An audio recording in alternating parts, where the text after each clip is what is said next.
L'histoire commence sur un champ de bataille. En pleine bataille, le chef d'un des camps est informé que le flanc gauche tient bon et défend la plantation, mais que le flanc droit est en difficulté. Dans cette zone de guerre, les humains résistent à l'invasion de primates géants, qui saccagent les lignes défensives. Parmi les défenseurs se trouve Kai, qui fait face seul à un semi-humain et appelle son camarade Manso à l'aide. Mais Kai est mis à terre et reste vulnérable, alors que de nouveaux ennemis l'encerclent, et Manso est projeté au loin par un coup. Alors que Kai allait se faire frapper, un homme attaque le primate par derrière et sauve le jeune garçon. Ce guerrier se présente comme Ola, fils aîné de Moloch Vezin, et les humains alentour célèbrent l'arrivée de leur seigneur. Fatigué de l'invasion de ces singes, Ola ordonne à ses ennemis d'assister à la puissance du dieu de la terre qui réside en lui. Aussitôt, une crête divine s'active sur son visage, preuve visible devant tous qu'il est béni par les dieux. Les singes attaquent de nouveau, mais Ola tranche facilement le bras du premier et la tête du second.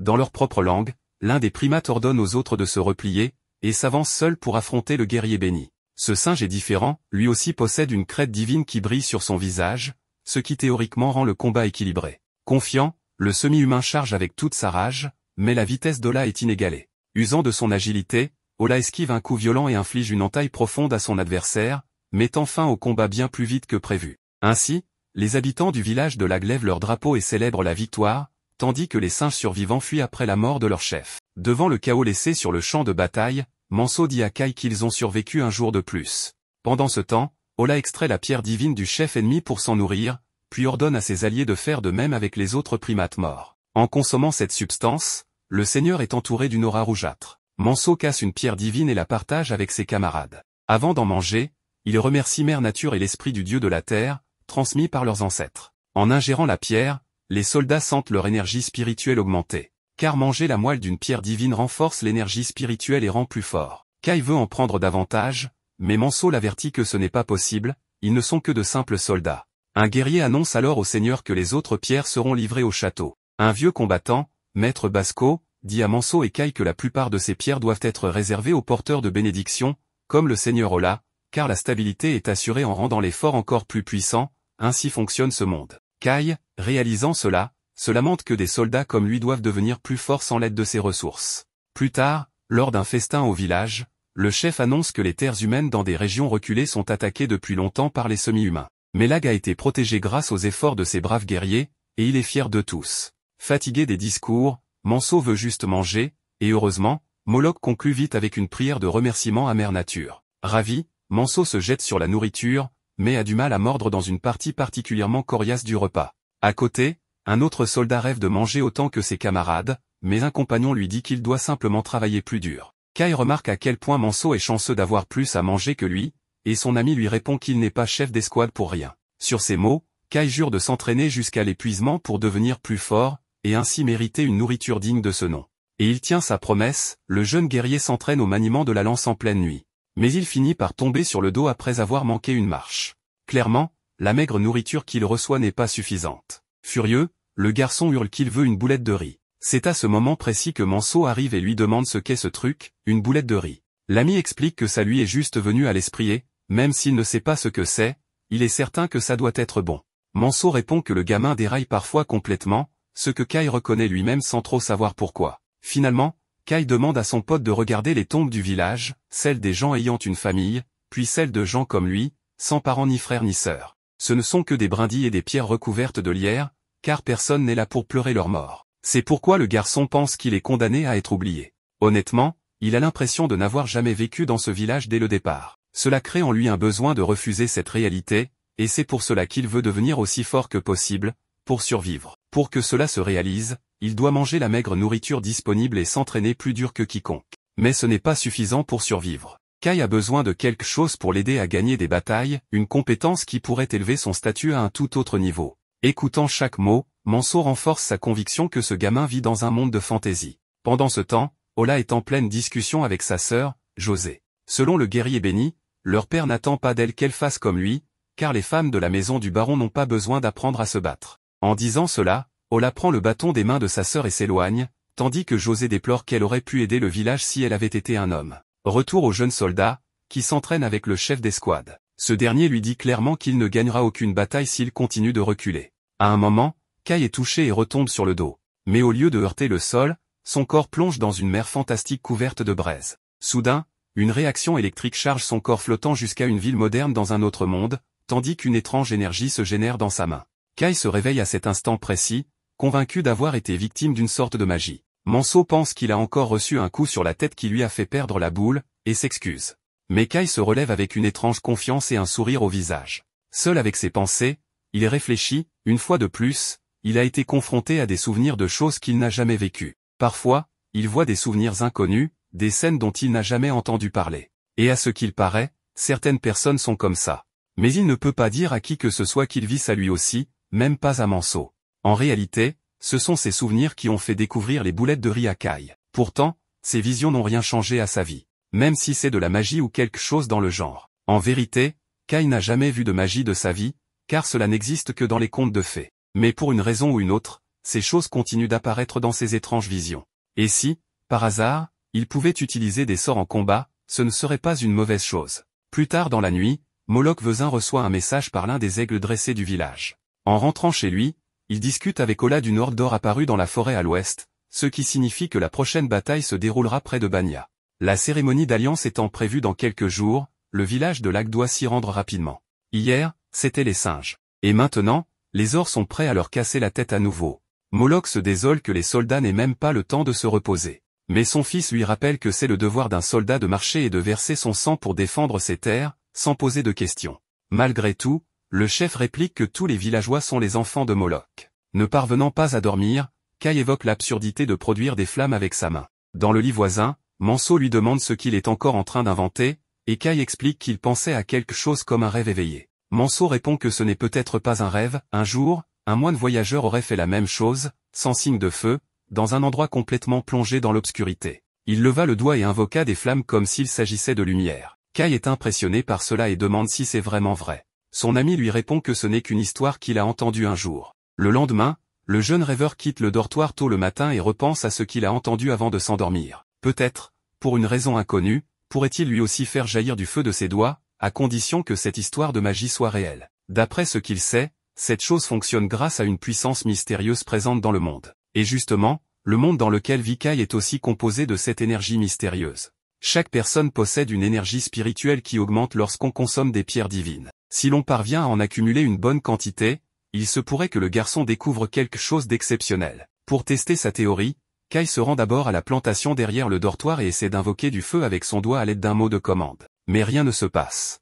Ensuite, il saisit son poignet de l'autre main et concentre tout son esprit sur son doigt, mais il semble que le simple désir ne suffise pas. La question est donc, comment peut-il rassembler cette énergie spirituelle? Sachant que cette énergie se trouve probablement dans sa poitrine, Kai concentre son esprit pour ressentir cette zone de son corps, et y perçoit une sorte de chaleur, à l'endroit où serait supposé se trouver sa pierre divine. Porté par cette chaleur, il pointe à nouveau son doigt vers l'avant pour tenter de projeter du feu.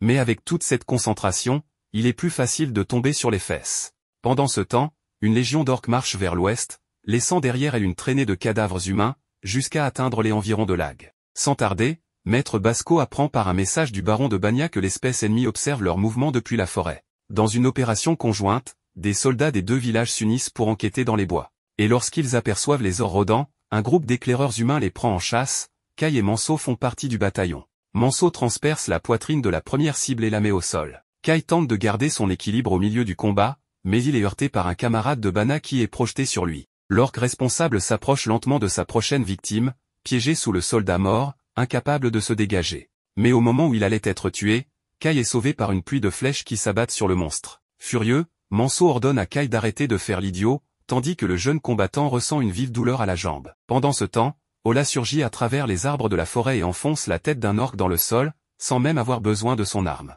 Les autres porcs géants, témoins de la scène, prennent la fuite. Ola les poursuit aussitôt. Un soldat pense à faire de même, mais un collègue le prévient que cela ne servirait à rien, ils sont invisibles aux yeux du Seigneur. Manso est forcé de porter son compagnon blessé, qui s'excuse de lui causer tant de soucis. Soudain, un soldat annonce que Ola a quitté la zone, ce qui déroute le chef d'escouade, car des ors sont encore en combat. Kai demande à son ami de le laisser là, mais bien sûr, Manso refuse et le ramène à la base.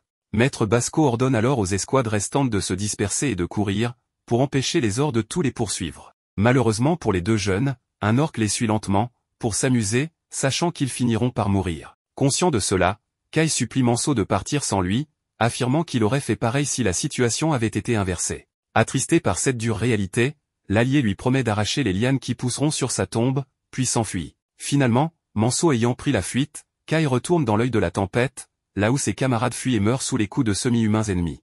Mais le jeune homme refuse de mourir. Il se le répète autant que nécessaire, tandis que des souvenirs de sa vie défilent devant ses yeux. Soudain, il s'arrête. Il sent la présence de son poursuivant et lui crie d'arrêter de se cacher et de venir l'affronter. En dernier recours, l'humain tente de faire jaillir de la magie de son doigt, sans succès. Soudain, une machette vole en direction du garçon, lui entaille l'épaule, et de faibles étincelles jaillissent de son index. L'orque qui a lancé la machette fonce sur lui et l'attrape par le cou. Pourtant, Kai continue de refuser la mort. Il ne veut pas que son énergie spirituelle soit consumée en cet endroit. À ce moment-là, sa poitrine commence à brûler si intensément que des étincelles plus fortes jaillissent de son doigt. Kai pointe son doigt vers l'ennemi et ordonne à la magie du feu d'apparaître, et c'est exactement ce qui se produit. Une langue de flamme jaillit vers le visage du cochon géant avec une telle intensité qu'il relâche immédiatement le jeune homme. Finalement, l'orque tente de revenir au combat, mais succombe à ses blessures et s'écroule. Émerveillé par ce qu'il vient d'accomplir, Kai se sent fier de lui, bien qu'il ne puisse pas encore contrôler le feu qui consume sa main et brûle son corps. Pire encore, il s'effondre au sol sans comprendre pourquoi. Bientôt, un frisson l'envahit, comme si sa vie était aspirée à cause de l'utilisation excessive de son énergie spirituelle. Kai pense qu'il va peut-être mourir ici. Mais, puisqu'il a réussi à allumer le feu, il se dit qu'il peut peut-être aussi l'éteindre avec de l'eau, par exemple. Cela lui rappelle que l'énergie spirituelle circule comme de l'eau, et qu'il faut refermer la porte imaginaire pour stopper le flux. Et comme si cela ne suffisait pas, l'orque se relève et repart à la poursuite du garçon. Face à cette pression de vie ou de mort, Kai ferme les portes de son esprit et stoppe le flux de l'eau qui alimentait la flamme de son doigt. Cependant, toujours affaibli, le garçon est emporté par le cochon, incapable de réagir. Bien qu'il voit à peine à cause de ses blessures, l'orque l'emmène jusqu'à une falaise pour le tuer. Mais puisqu'il allait mourir de toute façon, Kai prend une dernière inspiration et tranche le ventre de son adversaire avec son couteau. Dans ce mouvement, les deux tombent de la falaise et plongent dans l'eau en contrebas.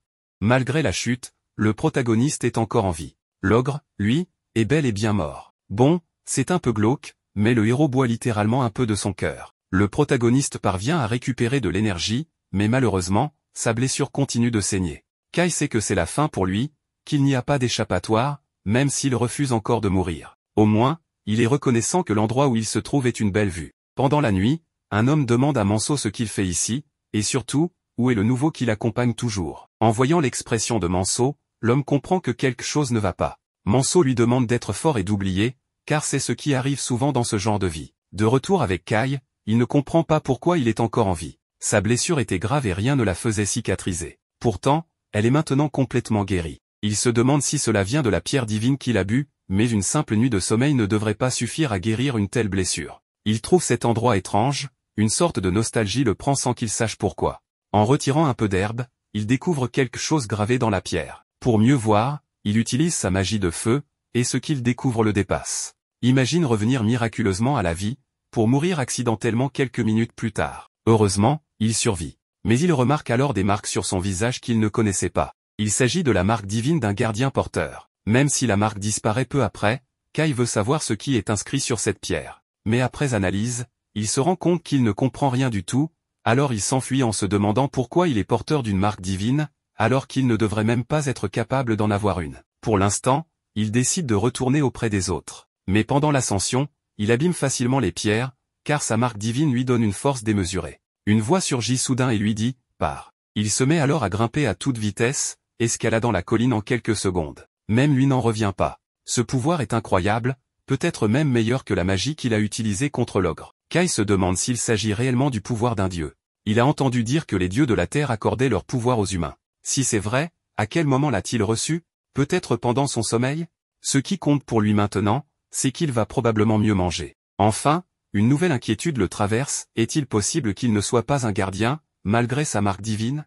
Le mieux serait de ne rien dire à personne pour le moment. Après plusieurs heures, Kai retrouve enfin ses compagnons, et Manso est plus qu'heureux de voir qu'il est vivant. Quelques jours passent. Le héros a repris ses tâches quotidiennes, mais plusieurs camarades lui demandent combien de temps il compte labourer les terres. Il se regarde dans l'eau et remarque que sa marque divine n'est pas visible. Peut-être qu'elle n'apparaît que lorsqu'il donne tout ce qu'il a. Pendant une pause, on lui demande pourquoi il est si fort, et il lâche, sans prévenir, que c'est sûrement parce qu'il a bu sa ration de pierre divine. Il lui demande comment c'est possible. Kai explique qu'à la bataille, un groupe d'ogres est tombé dans la forêt, et qu'il a mangé entre 10 et 20 de leurs pierres. Comme il était blessé et affamé, il n'a pas pu se contenir. Manso n'est pas surpris, car il avait déjà entendu parler d'un gars qui, après avoir bu énormément, avait grandi d'un coup. Manso est conscient que personne ne pourrait obtenir autant de pierres divines à moins que ce ne soit lors d'un combat, alors il le félicite d'avoir trouvé cette fameuse technique secrète dont il parlait tant. Pendant ce temps, une fille nommée Elsa observe toute la scène, et ses amis lui demandent si elle est tombée amoureuse. Évidemment, elle nie tout et retourne au travail. José demande à ce type comment avancent les préparatifs, et le vieil homme lui répond que tout se passe bien, comme ce sont des offrandes funéraires, il a choisi les meilleures possibles. Revenons à Kai. Il s'est isolé dans un endroit tranquille pour se concentrer et utiliser sa magie de feu, qui a enfin fonctionné cette fois. La différence, c'est que maintenant, il ne sent pas que son énergie spirituelle diminue. Il est évident qu'il possède beaucoup de pouvoir, mais il ne peut s'empêcher de se demander si c'est grâce à la protection d'un dieu. Soudainement, José fait irruption en faisant tout un boucan et lui demande ce qui se passe avec son doigt. Même s'il tente d'échapper à ses questions, elle insiste pour qu'il lui explique tout en détail. Après un moment, avec plus de contexte, elle lui demande s'il essayait vraiment de créer du feu avec son doigt, et surtout, elle trouve fou que ça ait fonctionné. José pense que Kai a l'air d'un thaumaturge, une personne avec des capacités mystérieuses qui semblent impossibles. Le protagoniste est surpris que ce soit considéré comme une capacité et non comme de la magie. José a déjà entendu ce mot, magie, mais dit qu'elle est étonnée que Kai ne semble même pas fatigué. Maintenant qu'elle y pense, elle a entendu dire qu'il avait bu des pierres divines. En tenant compte de cela, elle décide qu'ils devront s'entraîner ensemble désormais. Plus tard, elle lui demande si c'est vraiment toute sa force, en gros, elle le défie à se battre sérieusement. Kai accepte le défi. Cependant, après l'entraînement, il ne comprend pas pourquoi sa marque divine n'est pas apparue pendant le combat. Un peu plus tard, il dit à José qu'il pensait que tous les gardiens étaient aussi puissants les uns que les autres. José répond qu'elle est un peu plus faible que certains, mais ce n'était pas le sens de sa remarque. Elle continue en expliquant que la force d'un gardien porteur varie selon la puissance de son dieu de la terre. Bien sûr, il est évident qu'un gardien porteur doit aussi s'entraîner et devenir fort par lui-même. Elle, par exemple, doit encore beaucoup s'entraîner pour devenir raisonnablement forte. Le protagoniste doute fortement que ce soit vrai, mais José se met sur la défensive en disant que les femmes peuvent aussi être puissantes et qu'elles doivent toujours être prêtes à se battre. Elle raconte aussi que les gardiens deviennent forts pour gagner des batailles, même si ce n'est pas la seule raison. Comme il se fait tard et que son père ne sait pas qu'elle s'entraîne ainsi, elle décide de rentrer. Le protagoniste lui demande ce qu'elle voulait dire par les gardiens ne deviennent pas forts uniquement pour gagner des batailles, mais elle ne peut pas lui en dire plus pour l'instant. Comme elle devra faire le nettoyage de tombes dans quelques jours dans un village abandonné, elle demande à Kai de l'accompagner, et là, elle lui en dira plus à ce sujet. Le moment venu, un compagnon demande à Kai si c'est vrai qu'il escorte mademoiselle José parce qu'elle a personnellement demandé sa présence. Manso doute que ce soit vrai, mais les autres commencent à avoir des soupçons. Une fois arrivé dans ce village, on apprend qu'il était autrefois habité, mais qu'il est désormais complètement désert à cause des attaques de semi-humains.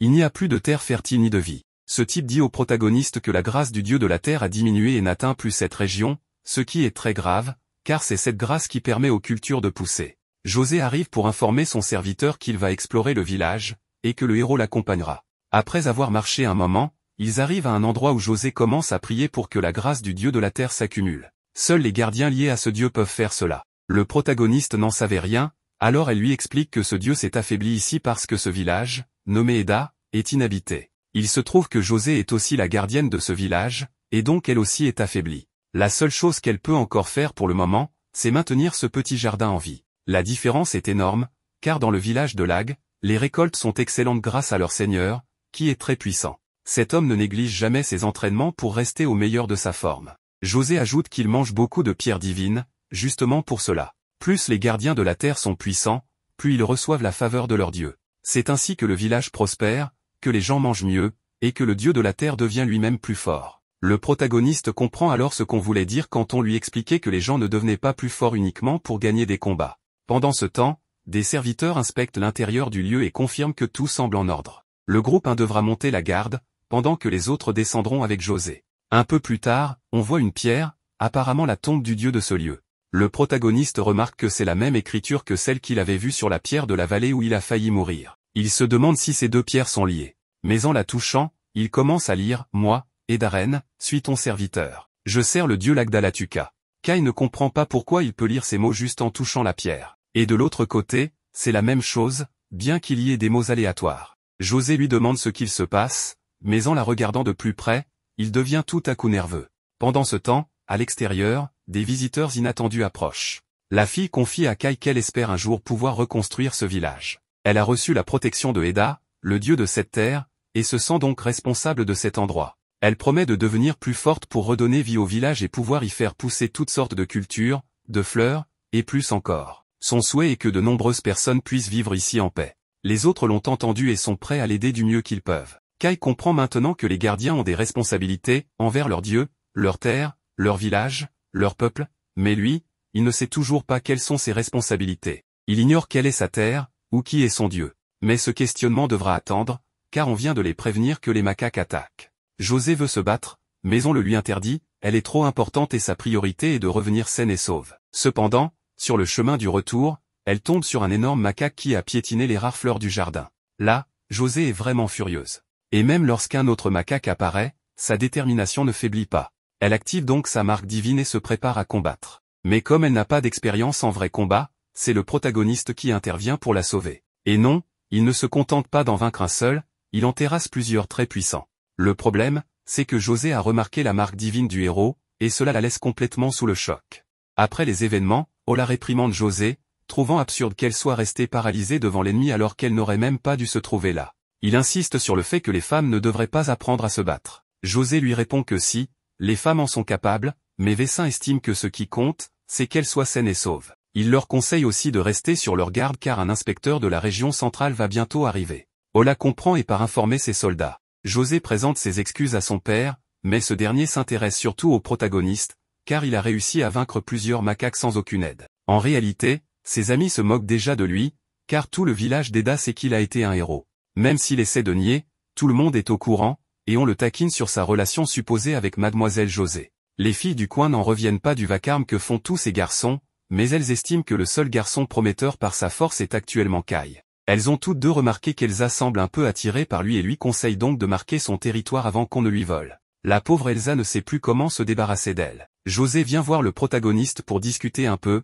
et il n'en faut pas plus pour attirer les regards. Une fois seule, elle le remercie de l'avoir sauvé au village d'Eda. Cependant, elle est persuadée d'avoir vu une marque divine sur son visage. Mais, mettant ce sujet de côté, elle avoue qu'elle est restée paralysée devant l'ennemi, ce qui lui a fait comprendre deux choses. Premièrement, la force ne suffit pas, et deuxièmement, il faut du cœur et du talent pour utiliser cette force. C'est pourquoi elle a décidé de s'entraîner chaque jour des deux mains, et elle veut qu'il s'entraîne avec elle. Le protagoniste ne comprend pas trop, mais accepte quand même. Deux autres garçons les observent, rongés par la jalousie de voir Kai discuter si naturellement avec José. Pendant qu'il coupe du bois, Kai pense à tout ce qui l'attend, car il devra s'entraîner dur. Elsa arrive pour lui donner de l'eau, ce qui le surprend. Elle explique que c'est à la demande des autres. Le garçon la remercie, car il avait justement très soif. Elsa est ravie, mais une autre fille l'appelle pour aller faire quelque chose. Kai ne comprend pas trop, et c'est Manso qui lui demande s'ils sortent ensemble, ce que le héros nie aussitôt. Cependant, il croit entendre le chant d'un oiseau, un son qui lui est très familier. Après réflexion, il se souvient que c'est dans cette vallée qu'il l'a entendu pour la première fois, et il rêve d'y retourner. Pendant la nuit, alors que tout le monde dort, le protagoniste sort discrètement. Même Kai n'en revient pas de sa vitesse.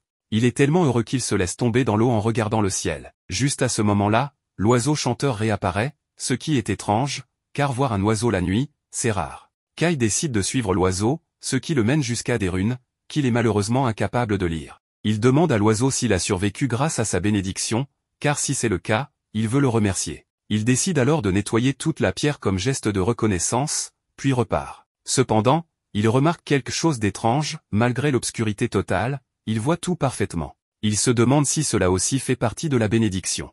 Ensuite, il boit un peu d'eau, mange quelques fruits, et le protagoniste a l'impression de vivre pratiquement au paradis. Il remarque que ces terres sont extrêmement fertiles. Il se dit que ce ne serait pas une mauvaise idée d'y construire une maison. C'est alors qu'il commence à grimper, et une fois arrivé au sommet, il pense qu'il devrait abattre quelques arbres pour poser les fondations. Le problème, c'est qu'un simple couteau ne suffit pas. Il tente alors de couper un arbre en utilisant un peu de magie de feu, mais le maladroit ne pense pas au fait qu'il pourrait littéralement déclencher un incendie de forêt. Heureusement, il parvient à éteindre les flammes à temps. Il doit maintenant trouver une autre méthode pour couper l'arbre. En y réfléchissant, il se rend compte qu'il a créé du feu à partir de rien. Donc, peut-être qu'il peut imaginer quelque chose qui lui permette de couper l'arbre. La magie semble rendre réel ce qu'il imagine. Il pense donc que couper quelque chose signifie rompre les liens de ces molécules. Mais attends, comment sait-il ça? Il se demande soudain, c'est quoi des molécules, des liaisons. Et oui, notre héros est de nouveau victime d'un de ces épisodes de souvenirs inconnus. Pour l'instant, il ne s'y attarde pas, car il veut se concentrer. Plutôt que de couper, il se concentre sur le fait de démêler les liaisons de l'arbre. Mais juste au moment où quelque chose allait se produire, il semble qu'un bruit ait effrayé de nombreux animaux. Quelque chose s'approche de ce côté-ci. Il s'agit d'un groupe d'ogres aux intentions peu rassurantes, mais ce que Kai a réellement entendu, ce sont plusieurs personnes qui semblent vouloir entrer dans la vallée. Il ne compte pas les laisser faire, alors il active sa marque divine et fonce leur demander ce qu'ils fabriquent. Mais il est vite surpris en voyant que ces personnes lui demandent pitié, le suppliant de ne pas leur ôter la vie. Ils ont l'air d'enfants, mais n'en sont pas. L'un d'eux devient agressif, pensant que Kai est venu profaner la vallée. Un vieil homme l'arrête et demande au protagoniste s'il comprend ce qu'il dit. Kai répond que oui. Le vieillard se présente comme Polek, le chef du peuple Korol. Le héros avait déjà entendu parler des Korol, mais ne les avait jamais vus en vrai. Kai félicite le vieillard pour parler la langue humaine avec une telle perfection. Polek explique qu'ils ont déjà eu des échanges avec des marchands humains, car leur artisanat est très prisé. Cependant, ils souhaitent s'excuser d'être entrés dans une zone interdite sans autorisation. Ils sont venus invoquer l'accord du grand dieu de la vallée, un dieu qui, selon lui, ressemble beaucoup aux humains. Kai est complètement perdu après avoir entendu ça. Mais une fois le calme revenu, le vieil homme explique que depuis des temps immémoriaux, les Korol vivent dans les forêts et vénèrent les dieux de la terre. Or, il y a quelques jours, les ogres les ont attaqués pour tenter de leur voler leur dieu terrestre. Les Korol étant trop faibles, ils ne pouvaient pas se défendre. Les ogres les ont donc chassés de leur terre, et désormais, ils sont en fuite. Polek supplie le protagoniste pour qu'il appelle le dieu médiateur, de les aider dans leur détresse. Kai lui demande d'attendre un instant, d'abord, il veut savoir ce qu'est un dieu médiateur et pourquoi il l'appelle ainsi. Un dieu médiateur est un être dont la puissance dépasse toutes les créatures, et qui protège la création tout entière. Le héros demande si c'est vraiment lui, puis répond aussitôt, non, c'est impossible, je ne peux pas être une chose aussi incroyable. Un autre Korol doute également. D'après ce qu'il a entendu, le dieu médiateur était une figure imposante qui punissait les méchants et les infidèles, et il a bien du mal à croire qu'un simple garçon comme Kai puisse être cette entité. Mais Polek, lui, en est persuadé. Il affirme que c'est bien lui. Dans sa jeunesse, il est entré dans la vallée sans autorisation et a reçu le châtiment du dieu, il est devenu aveugle. Et pourtant, dit-il, malgré cette perte, il voit aujourd'hui bien des choses. Par exemple, il sait que le monde est rempli de lumière spirituelle, la lumière de l'énergie spirituelle. Polek a remarqué que Kai est empli d'une noble lumière spirituelle bleue. Rien qu'avec cela, il est convaincu que Kai est bel et bien le dieu médiateur, celui qui a reçu la protection du dieu de la vallée. Kai n'arrive pas à y croire, mais le vieillard insiste que c'est la vérité. Et c'est là, que les choses deviennent sombres, car le vieil homme révèle qu'en plus de ce qu'il a raconté, sa petite fille a déjà offert sa vie à la vallée comme sacrifice. Et oui, ils sont en train de la descendre en ce moment même. Kai n'en revient pas. Il refuse qu'on sacrifie des vies comme si elles ne valaient rien. Malheureusement, la jeune fille est tombée de haut, elle est grièvement blessée, et notre héros ne sait pas comment l'aider, sauf qu'il se rappelle qu'il avait pu soigner ses propres blessures. Il tente donc la même chose avec elle. Il se met alors à penser à la manière de la soigner. Il se dit qu'il peut réparer ses cellules endommagées, même s'il ne sait pas du tout ce que sont des cellules, il les mentionne quand même. Et il semble bien que ça fonctionne. Il décide donc de la laisser se reposer tranquillement pour qu'elle récupère. Kai est stupéfait par les possibilités qu'offre la magie. Mais il doit maintenant redevenir sérieux, les ogres sont apparus, et ils causent clairement des ravages. Ils veulent exterminer les Korol. Kai ne perd pas une seconde et se précipite, il ne les laissera pas faire. Il leur demande ce qu'ils fabriquent ici, mais un ogre, qui est aussi un porteur de marque, refuse de lui donner la moindre explication. Kai se prépare au combat, mais voilà que la voix mystérieuse d'autrefois lui ordonne d'en finir avec eux, de sceller leur sang et de leur insuffler la peur. Kai se demande s'il s'agit de la voix du dieu de la vallée. Et on dirait bien que oui, car les pierres brillent plus que jamais. Le héros se prépare donc à faire trembler les ogres, et Polek vient lui prêter main forte, car lui aussi, surprise, est un porteur de marque. Il précise toutefois que son aide est sincère, car lui et son peuple sont de fidèles dévots du dieu de cette vallée. Kai accepte son aide. Les ogres commencent à ressentir la peur en voyant à qui ils ont affaire. Pourtant, l'ogre porteur de marque ordonne à ses troupes de continuer à se battre coûte que coûte, car ils ne doivent pas abandonner. Le protagoniste élimine 2 ogres d'un coup, et le vieillard n'est pas en reste, il manie remarquablement bien l'épée. Il dit à Kai que désormais, tout repose sur lui. Kai répond à l'ogre qu'il ne leur pardonnera pas d'avoir profané la vallée et attaqué les Korol, il ne les laissera pas partir vivants. L'ogre lui demande d'attendre, affirmant que c'est une affaire entre ogre et Korol, que cela ne concerne pas un humain comme lui. Kai lui rétorque que, justement, cela le concerne, car ils sont entrés dans la vallée sans son autorisation. L'ogre s'excuse aussitôt et lui demande un peu de temps pour se retirer, mais Kai est clair, pour préserver la paix de la vallée entière, il doit en finir avec eux ici et maintenant. Voyant que Kai ne fera preuve d'aucune clémence, l'ogre décide de se battre jusqu'à la fin, mais il perd un bras en seulement quelques secondes. Kai lance alors une attaque puissante pour leur donner une bonne leçon, et les Corolles n'en reviennent pas, c'est donc bien lui, le dieu de la vallée. Le vieil homme le savait, il ne pourra jamais oublier ces flammes bleues qui lui ont brûlé les yeux. Après tout ce temps, il voit enfin de ses propres yeux le Dieu qui rend justice et miséricorde.